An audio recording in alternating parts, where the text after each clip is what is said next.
aujourd'hui je vais vous parler d'un sujet que j'ai très peu trouvé sur YouTube avant de partir en voyage. Du coup, c'est comment prendre l'avion en étant enceinte, comment ça se passe, qu'est-ce qu'il faut savoir avant de prendre l'avion. Enfin, du coup, les conseils et mon expérience personnelle par rapport à tout ça. Donc, à savoir que nous, on voyage énormément avec mon chéri. Et là, du coup, notre dernier voyage en date, c'était le Canada. Et on est parti, j'étais du coup enceinte de 3 mois et demi. Quasiment. Non, j'étais déjà enceinte de 4 mois. Oui, oui, déjà, ça va tellement vite. J'étais déjà enceinte de 4 mois, donc j'étais dans mon deuxième trimestre. Donc, à savoir que pour prendre l'avion, ça dépend de certaines compagnies, mais la plupart des compagnies interdisent aux futures mamans du coup de prendre l'avion à partir de 37 semaines pour éviter toute complication ou risque d'accouchement dans l'avion du coup. Donc voilà. À savoir que moi, j'en ai parlé à ma sage-femme du coup, que j'allais prendre l'avion et que j'avais 8h15 d'avion aller et 7h15 le retour parce qu'on décollait de Montréal et à l'aller on arrivait à Toronto, donc plus d'heures de vol automatiquement.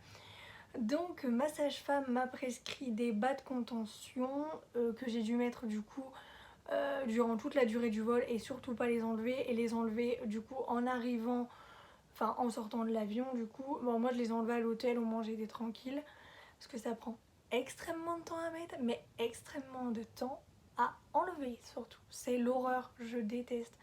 Enfin bon bref, j'ai été obligée donc j'ai dû les mettre pour éviter tout risque de thrombose du coup et tout risque de problème au niveau de la circulation sanguine parce qu'en fait quand vous êtes enceinte votre circulation sanguine est beaucoup plus dense, enfin vous avez déjà 1 litre de sang de plus dans votre corps et en plus de ça tout ce qui est tension artérielle etc ça monte beaucoup plus vite. Donc c'est pour cela que les sages-femmes prescrivent des bas de contention lors de vos voyages en avion.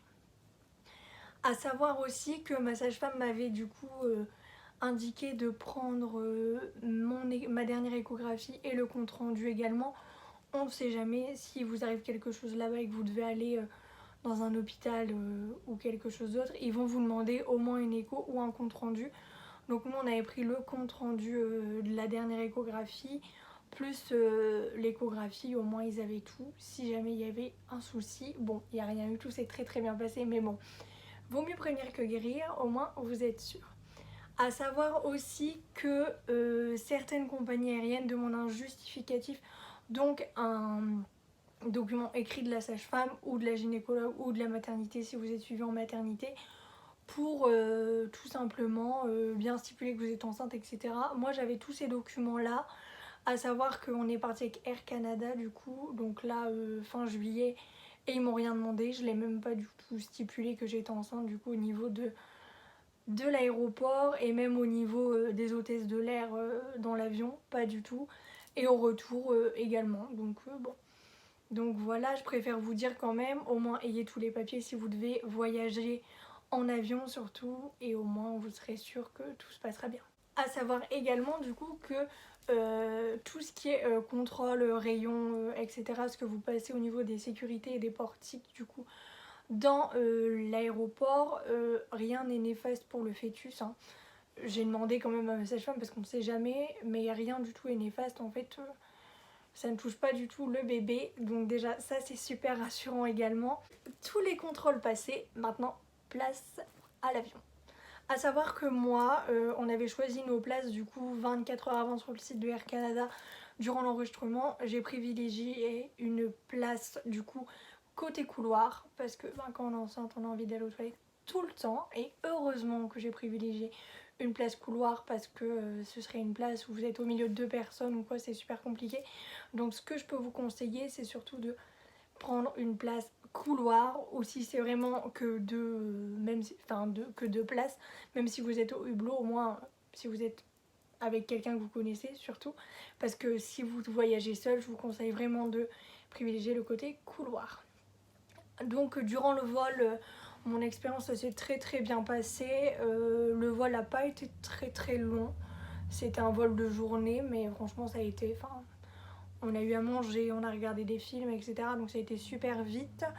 J'ai pas eu de soucis au niveau du vol, du coup, à part me lever tout le temps pour aller faire pipi. C'est génial, mais bon, voilà. Et du coup, à savoir aussi, c'est une question que j'avais posée à ma sage-femme et je m'étais un peu renseignée sur internet, à savoir tout ce qui est pression au niveau de l'avion, du vol, etc. Monter en altitude, est-ce que c'est grave, enfin est-ce que ça peut être dangereux pour le fœtus? Alors pas du tout. À savoir que le bébé ne sent rien dans votre ventre du coup, donc tout ce qui est pression, montée en altitude, etc. Le bébé sent rien, surtout dans les gros avions comme ça, c'est super bien pressurisé, donc pas de soucis. Au Canada, on a fait de l'hydravion et là par contre, bon ça je le savais pas, donc je l'ai pas du tout stipulé que j'étais enceinte à ce niveau-là. Mais j'ai vu plus tard sur internet, donc c'est autorisé pour les femmes enceintes, mais il faut quand même prévenir la personne qui s'occupe du coup de l'hydravion ou même le pilote afin de stipuler qu'on est enceinte parce qu'en fait il y a des changements de pression et l'avion n'est pas aussi pressurisé qu'un gros avion qui fait des longs courriers en fait tout simplement. Donc bon, après moi ça s'est très bien passé, l'hydravion j'étais super bien dedans, pas de soucis, l'atterrissage, le décollage on n'a rien senti également.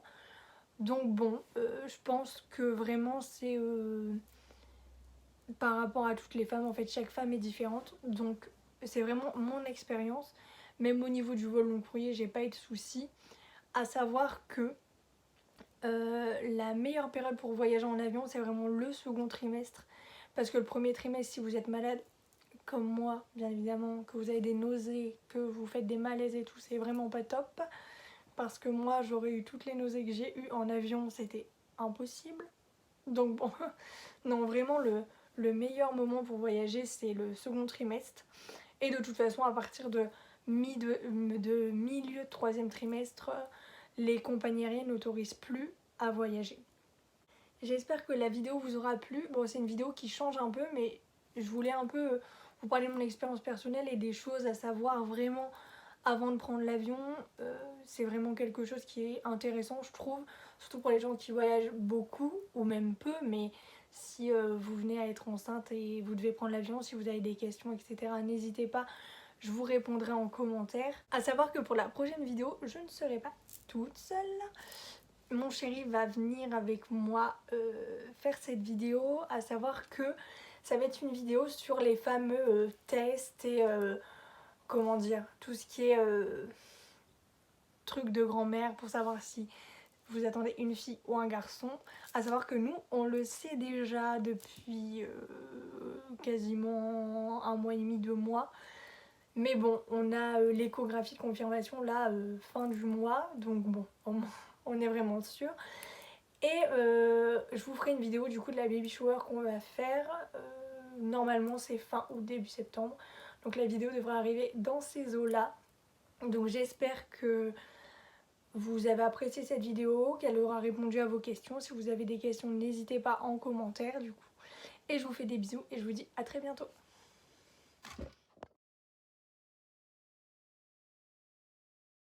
J'ai demandé... C'est horrible. Je ne sais plus ce que je dois dire. Je viens de le redire dans ma tête et je me rappelle plus. C'est génial la grossesse. Au niveau des pressurisations,